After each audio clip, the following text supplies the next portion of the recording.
apa yang harus dilakukan oleh Muhammadiyah ke depannya begitu. Tadi sudah disampaikan beberapa perspektif ya terkait dengan modalitas yang dimiliki oleh Muhammadiyah. Nah, jika mengacu pada modalitas yang disampaikan Prof. Ruhaini dan juga Prof. Tulus tadi, apakah Muhammadiyah punya cukup ruang dan juga ruang dan peluang begitu untuk bisa lebih dalam tanda kutip ekspansif gitu dalam konteks global, apakah baik nanti secara organisasi maupun state of mind-nya ya, atau ide atau ruh dari cara berpikir Muhammadiyah begitu, Pak Dubes. Ya, saya rasa kita bisa menjelaskannya secara sederhana ya, secara simpel bahwa internasionalisasi Muhammadiyah atau istilah Mas Yen ekspansi gitu ya, mungkin agak terlalu keras istilah itu ya, tapi oke lah, internasionalisasi Muhammadiyah atau ekspansi Muhammadiyah atau perluasan Muhammadiyah sampai ke luar negeri itu ditopang oleh menurut saya dua hal. Yang pertama kebutuhan subjektif, yang kedua kebutuhan objektif. Jadi kalau itu merupakan relevansi dan signifikansi ya, relevansi dan signifikansi subjektif dan juga relevansi dan signifikansi objektif. Subjektif itu artinya kepentingan Muhammadiyah. Karena Muhammadiyah sebagai sebuah organisasi dan gerakan Islam sebagaimana dimiliki oleh semua organisasi di dunia ini, agama atau non-agama, kan ingin menjadi besar, semakin besar. Gak mungkin orang Muhammadiyah kalau tidak ingin organisasinya jadi besar.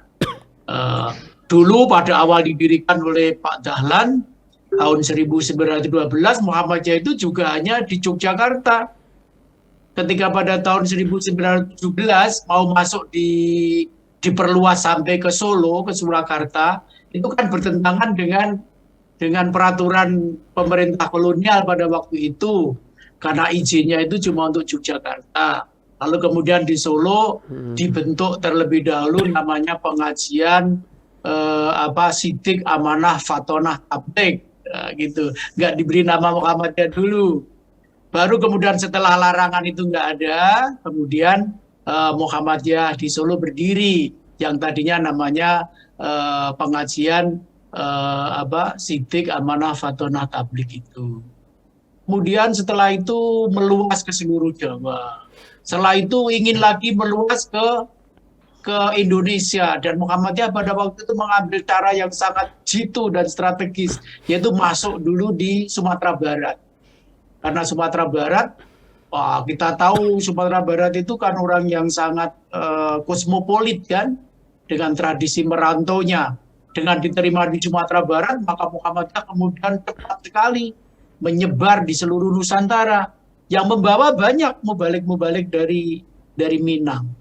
Kemudian ke luar negeri, waktu itu masih Nusantara, ke Singapura dan Malaysia. Saya rasa kebutuhan objektif. Jadi kalau Muktamar ke-47 mengokohkan keinginan subjektif tersebut, ya itu wajar-wajar saja. Malahan aneh bin ajaib kalau orang Muhammadiyah tidak ingin Muhammadiyah itu besar. Karena sekarang era global, ya ingin besar secara global. Ada kebutuhan subjektif di sana. Yang kedua, seperti saya katakan tadi, ada kebutuhan objektif. Kebutuhan objektifnya apa? Seperti tadi saya uraikan secara singkat. Di dunia internasional, saya rasa bisa dirumuskan dan ditambahkan berbagai temuan-temuan secara akademis, lalu kemudian kita terjemahkan dalam program-program yang bersifat teknokratis misalnya, untuk mengatasi berbagai persoalan, salah satu diantaranya Islamofobia. Menghadapi opini Islam itu ekstrim, keras, radikal, itu diperlukan sebuah kerja-kerja bahwa Islam itu tidak seperti itu. Islam itu seperti tadi disinggung-singgung, moderat, moderasi, wasatiyah, agama rahmatan lil alamin. Nah, rahmatan lil alamin sebagaimana yang sekarang ini ditafsirkan Muhammadiyah itu kan relevan. Tentu yang ditafsirkan Muhammadiyah itu hanya salah satu bentuk tafsir dari rahmatan lil alamin. Kiai Ahmad Dahlan dan Muhammadiyah menafsirkan rahmatan lil alamin itu dengan lazismu, MDMC, sekolah-sekolah, universitas-universitas, dan sebagainya. Itu kan cara Muhammadiyah menafsirkan rahmatan lil alamin. Itu coba kita jajalkan keluar. Kebutuhan objektif di dunia Islam, saya sebutkan di dunia Arab, itu sangat-sangat memerlukan Muhammadiyah sebagaimana yang dipahami oleh Islam, sebagaimana yang dipahami oleh Muhammadiyah. Kita tidak mengklaim bahwa Islam yang dipahami Muhammadiyah itu yang paling benar, tapi kita merasa bahwa yang paling cocok, itu paling tepat itu adalah Islam sebagaimana yang dipahami oleh Muhammadiyah, yang kemudian dirumuskan dalam kerja-kerja nyata, kerja-kerja konkret seperti sekarang ini. Bahwa yang lain banyak dan menafsirkan secara berbeda, itu abcah-abcah saja. Tetapi ada kebutuhan objektif. Umat Islam itu perlu maju. Umat Islam itu tidak boleh terbelakang, tapi harus maju. Nah, itu kebutuhan objektif. Saya melihat itu. Di dunia Arab itu perlu sekali sebuah Islam yang mendorong kemajuan. Sekarang ini kalau kita melihat secara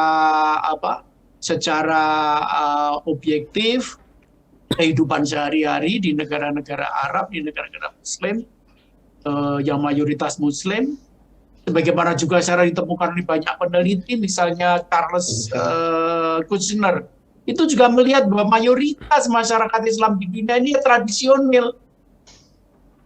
Kita ingin modern. Kita ingin umat Islam itu menjadi umat yang modern, yang maju. Dan karena itu, maka ada kebutuhan objektif yang menuntut kehadiran Muhammadiyah. Nah, apa yang perlu dilakukan Muhammadiyah? Saya sebutkan itu tadi. Yang pertama, state of mind. Yang kedua, organisasi. State of mind bisa dilakukan oleh banyak pihak. Termasuk kita sudah memulainya dengan pendirian sekolah-sekolah di luar negeri. Coba ini terus gerakan ini dilanjutkan. Kita mendirikan UMAM di Malaysia, kita mendirikan sekolah di Australia. Nah, kalau UMJ nanti juga mendirikan cabangnya di luar negeri, katakan misalnya di Lebanon atau di Suriah, kenapa tidak?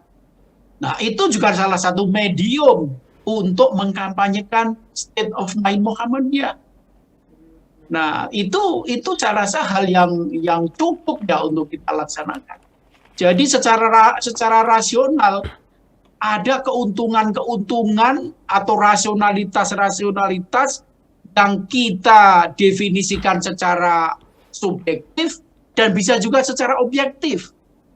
Apa rasionalitas HTI, Hizbut Tahrir, Ikhwanul Muslimin, Pasiat itu bisa diterima di banyak pihak? Itu kan pasti ada juga. Nah, kenapa Muhammadiyah tidak bisa? Karena Muhammadiyah itu sampai hari ini saya rasa susah untuk dibantah sebagai gerakan Islam yang paling besar amal usahanya. Tidak ada satupun organisasi Islam di dunia ini yang memiliki amal usaha sebesar dan semasif Muhammadiyah. Dan itu relevan dengan perkembangan dunia Islam sampai hari ini. Dan karena itu maka Muhammadiyah benar, ini bukan hanya sekedar keinginan, tapi sudah menjadi agenda Muhammadiyah dan diputuskan di dalam muktamar. Tinggal kita sekarang melakukan kerja yang sungguh-sungguh dan serius, berkesinambungan, karena kita melihat ya, pekerjaan ini bukan pekerjaan satu generasi, tetapi antar generasi yang akan terus berkesinambungan dengan sebaik-baiknya. Peran PCIM sekarang ini sudah sangat baik, tetapi itu juga harus kita lihat sebagai sebuah masa-masa transisi. Karena kita menginginkan dan berharap Muhammadiyah akan diikuti dan kemudian dikembangkan oleh orang-orang atau masyarakat setempat di negara tersebut. Bukan orang Indonesia yang berada di negara tersebut lalu mendirikan organisasi. Itu hanya sebagai sebuah metode, sebagai metodologi. Sekarang baru itu yang bisa kita lakukan. Mudah-mudahan dengan cara seperti itu kemudian kita lebih bisa memperkenalkan Muhammadiyah.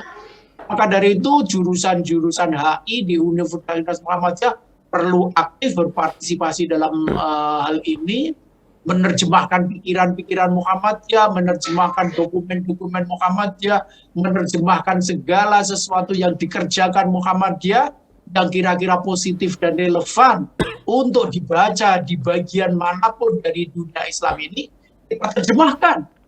Itu juga bagian dari internasionalisasi, menerjemahkan buku-buku Muhammadiyah, baik buku-buku yang sudah lama ditulis maupun baru saja ditulis maupun akan ditulis, termasuk pekerjaan-pekerjaan kerja-kerja program-program yang dilaksanakan. Nah, itu semua perlu ditulis dalam bahasa internasional. Itu juga merupakan internasionalisasi Muhammadiyah. Termasuk TV MUAD ini, bagaimana bisa didengarkan oleh masyarakat internasional, termasuk di dunia Islam, ya harus dilakukan itu. Termasuk di dalamnya kalau memang kemudian diharuskan menggunakan bahasa-bahasa internasional. Kenapa tidak? Jadi sebetulnya banyak hal yang bisa dilakukan oleh Muhammadiyah yang sekarang ini sudah dimulai. Tanpa kita sadari sudah dimulai, tinggal kemudian terus dikembangkan, disempurnakan, dan disesuaikan. Baik isinya, metodologinya, dan modus-modus kegiatan yang lainnya.